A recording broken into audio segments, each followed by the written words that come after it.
శ్రీమాత్రే నమ. జయ గురు దత్తాత్రేయ నమ. ఈ వీడియోలో మనం సింహరాశి వారికి ఏప్రిల్ 16వ తేదీ నుంచి ఏప్రిల్ 30వ తారీఖు మధ్యలో జరగబోయే పక్ష ఫలితాలు పరిశీలిద్దాం. మరి సింహరాశి వారికి అదృష్ట రోజులు ప్రారంభం అవ్వాలంటే ఇంకా ఒక నెల రోజులు ఎదురు చూడవలసిందే.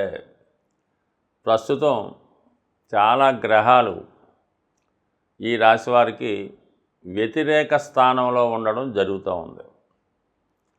ఏదైనా ఒక మాస ఫలితం కానీ, జన్మజాతకం కానీ, జీవిత జాతకం కానీ, పక్ష ఫలితాలు అవునా సరే, ఆ వారంలో ఆ పక్షంలో 6వ స్థానంలో, 8వ స్థానంలో, 12వ స్థానాల్లో గ్రహాలు లేకుండా ఉంటే ఆ సంవత్సరం అంతా ఆ 15 రోజులు జాతకుడికి హ్యాపీగా రావడం జరుగుతుంది.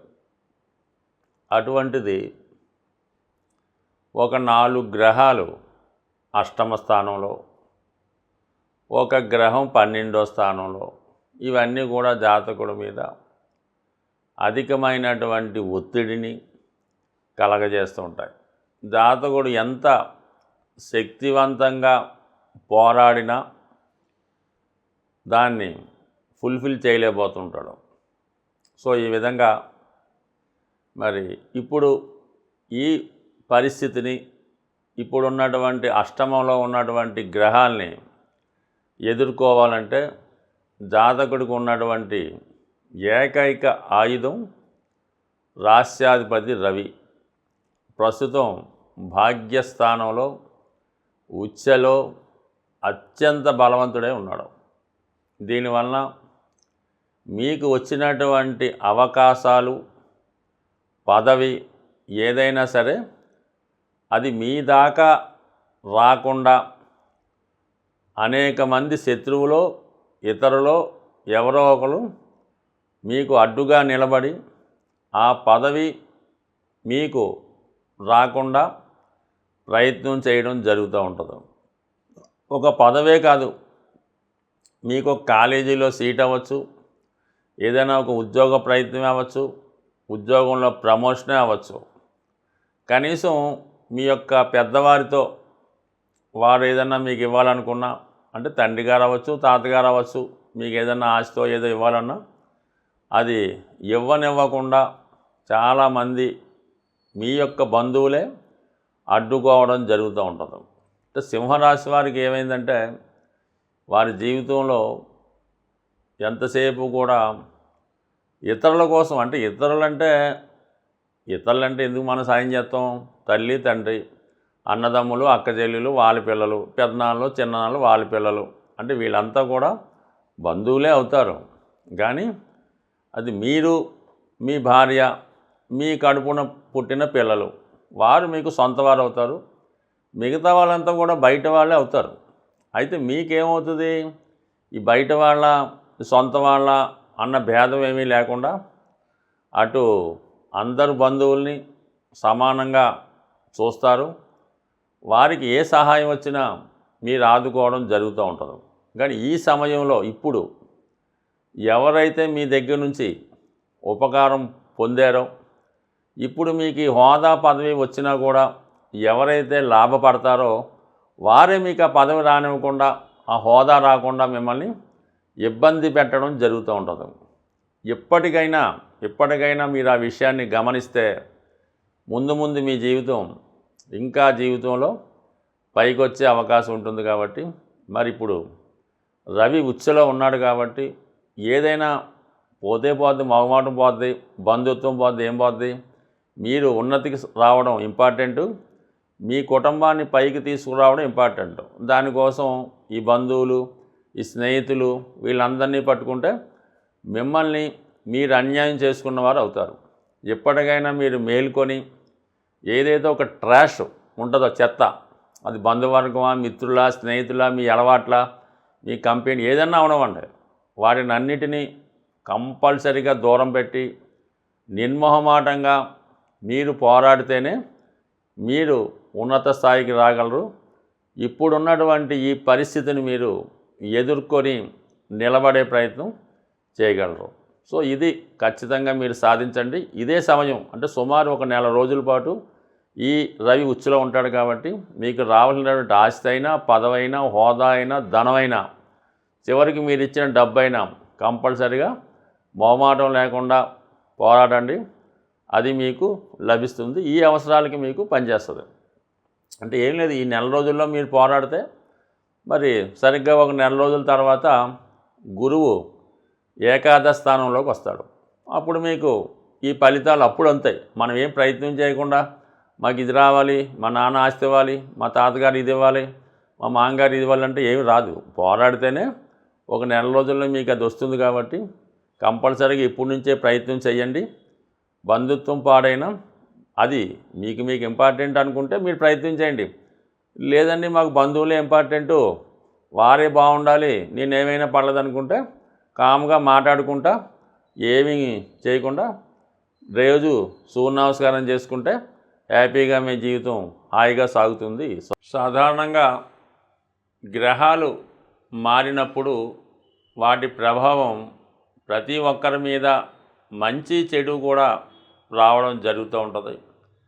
కేవలం ఇప్పుడు మనకి శని ప్రభావం ఏలినాటి శని అన్నది ఏదో ఏలినాటి శని 3 రాశుల మీద ఉంటుంది అనుకుంటారు. బట్ కానీ ఇంచుమించుగా 12 రాశుల్లో 9 రాశుల మీద ఈ ఏలినాటి శని ప్రభావం అన్నది కనబడుతూ ఉంటుంది. కేవలం 3 రాశుల వారికి మాత్రమే శని ఫేవర్గా ఉండడం జరుగుతూ ఉంటుంది. మరి ఆ కారణం వల్ల ఇంచుమించుగా శని పెడుతున్నటువంటి ఇబ్బందుల నుంచి తప్పించుకోవాలన్నా, శని ఇచ్చినటువంటి మంచి ఫలితాలు మనం పొందాలన్నా కంపల్సరిగా శనికి మనం శాంతి చేయించుకోవాల్సి ఉంటుంది. అంటే శనికి శాంతి చేయించుకోవడం అంటే జపాలు చేయించడం, ఈ దానాలు చేయడం, దానివల్ల ఏమీ కూడా ప్రయోజనం అయితే ఉండదు. మీరు శని యొక్క మంచి ప్రవర్తన, మంచి ఫలితాలు పొందాలన్నా, వారు పెట్టిన కష్టాల నుంచి తప్పించుకోవాలన్నా ముందు మీరు ఇతరుల మీద ఆధారపడకుండా ప్రతి పని అంటే సొంత పనులు లాంటివి మీకు మీరే స్వయంగా చేసుకోవలసి ఉంటుంది. అలాగే ఏదైనా దగ్గరగా ఉన్నప్పుడు వాహనాలు అవి ఉపయోగించకుండా నడక మార్గం ద్వారా మీరు పనులు చేసుకోవడం, పొద్దున్నే వాకింగు, ఎక్సర్సైజు చేయడం, దాని తర్వాత ముఖ్యంగా ఎటువంటి బలహీనతలకి లొంగకుండా ఉండడం, నెక్స్ట్ టైము వ్యసనాలకి దూరంగా ఉండాలి. పెద్దల్ని, వృద్ధుల్ని గౌరవించడం మంచిది. బయట వారు ఎక్కడన్నా మనకు అనవసరం.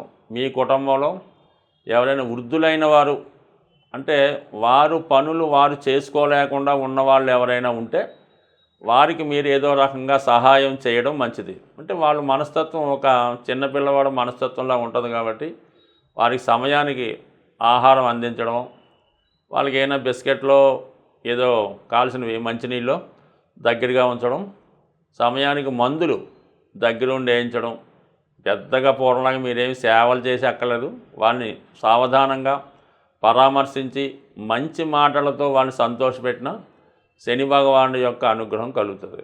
ఇంకా అవకాశం ఉన్న వాళ్ళు ఏం చేయాలంటే మన వృద్ధులకి, రోగులకి మందులు పంచిపెట్టడం. ఇప్పుడు చాలా ఉన్నాయిగా అనాథ శరణాలయాలు, వృద్ధాశ్రమాలు, ఓల్డేజ్ హోములు. గతంలో హైదరాబాద్లో ఎక్కడో ఒకటి ఉండేది. ఇప్పుడు ప్రతి కాలనీలో అంటే ఇంచుమించుగా ప్రతి ఒక్క ఏరియాలో ఈ ఓల్డేజ్ హోమ్ అన్నది పెట్టడం జరుగుతూ ఉంది. ఇప్పుడు బిల్డింగులు పెద్దగా కట్టి అనాథ శరణాలయానికో లేదంటే ఓల్డేజ్ హోమ్కి అద్దె ఇవ్వడానికి చాలా బ్రహ్మాండంగా నడుస్తున్నాయి. అందువల్ల అటువంటి వృద్ధాశ్రమానికి వెళ్ళి వాళ్ళకి మెడిసిన్స్, అవసరమైనటువంటి మందులు ఇవ్వడం వల్ల మనకి కూడా అంటే ఏదన్నా ఏ గ్రహమన్నా అనుకూలిస్తుంది కాబట్టి ఆ సేవాభావంతో ఉండండి. మీరు సంపాదించే సంపాదనలో ఒక 0.5% ఖర్చు పెట్టినా చాలు. ఆ విధంగా చేసుకోండి. అయితే మీరు ఈ రాశి ఫలాలు విన్నంత మాత్రం చేతో లేదా ఏదైనా మంచి జ్యోతిష్కుడి దగ్గర జాతకం చెప్పించుకుంటేనో మీ జీవితం అయితే ఎట్టి పరిస్థితుల్లో మారదు. పైపెచ్చి ఏంటంటే వాళ్ళు బాగుపడతారు తప్ప మిమ్మల్ని మార్చే శక్తి ఆ జ్యోతిష్కుడి దగ్గర ఎట్టి పరిస్థితులు కూడా ఉండదు.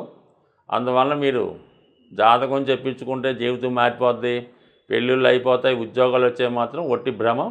మీరు వారు చెప్పినట్టు నడుచుకొని ఏదైనా ఆ పరిహారమో ఆ ప్రయత్నమో చేయడం వల్ల మీ జాతకంలో యోగం ఉంటే అది వస్తుంది తప్ప ఉద్యోగం రావడానికి ఒక హోమం, లేదంటే ఒక ఉంగరం, పెళ్ళి కావడానికి ఒక హోమం, ఒక ఉంగరం ఇలాగేమీ ఉండవు. బట్ ఇదంతా ఒక అపోహ మాత్రమే. మీ జాతకంలో ఉంటే ప్రయత్నం చేస్తే, అంటే జ్యోతిషుడు ఎంతవరకు చెప్తాడు, అబ్బాయి ఈ సమయంలో బాగుంది, ఈ గురుబలం వస్తుంది కాబట్టి ఈ పెళ్లి ప్రయత్నం చేసుకోండి, ఈ రవి బలం బాగుంది కాబట్టి ఏదైనా గవర్నమెంట్ సర్వీస్ ప్రయత్నం చేసుకోండి, రావచ్చు, అంతవరకే చెప్తాడు తప్ప ఆ జాతకుడు ఉద్యోగం చేసి పెళ్ళిళ్ళు చేస్తే వాడు బ్రహ్మాండంగా ఏ లెవెల్లో ఉంటాడు. కాబట్టి మీరలా అత్యాశగా పోకుండా ప్రయత్నం చేసుకుంటేనే ఫలితం దక్కుతుంది. స్వస్తి.